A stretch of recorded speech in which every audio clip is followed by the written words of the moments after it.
موږ د ټول اپوزیشن د حکومت خلاف جدوجہد ته په درنه سترګه ګورو. موږ متحده اپوزیشن سره د حکومت خلاف په دې جدوجہد کې ولې نه په دې خبره ځان پوهه کوي.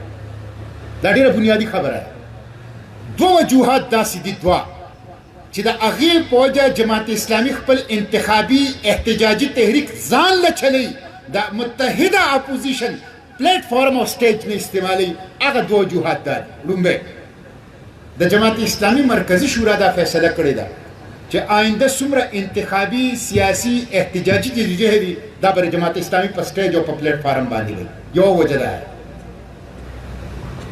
مونږ د نورو ګن نشو صفا کولی. مونږ د نورو دپاره اوږه نوره نشو ورکولی. مونږ د نورو دپاره څېړی نشو جوړېدی. مونږ به خپل ځان قوم ته پیش کوو.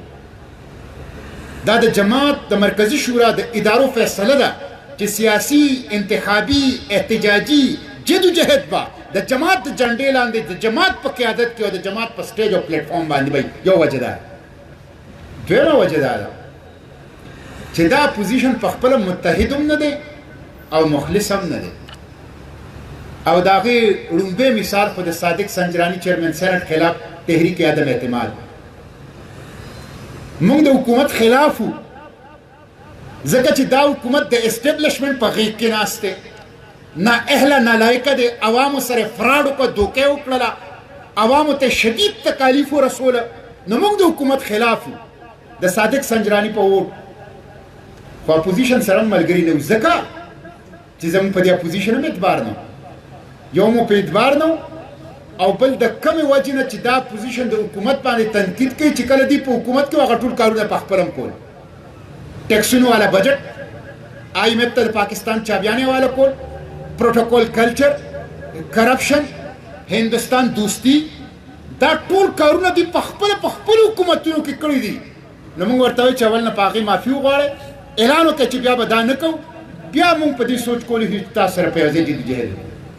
او دویمه دا ده چې په دې اعتماد نشته. د چیرمن سینټ په نو کانفیډنس کې اپوزیشن ښه په ښکلي انداز سره خپل 14 سینټران راواغستل او د حکومت په جولای کې واچول او په خپل عدم اعتماد تحریک ناکامه.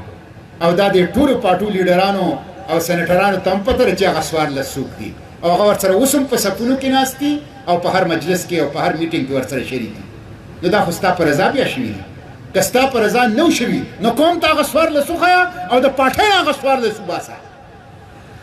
نو داسې نا اعتباره اپوزیشن سره موږ مرسته نشو کولی.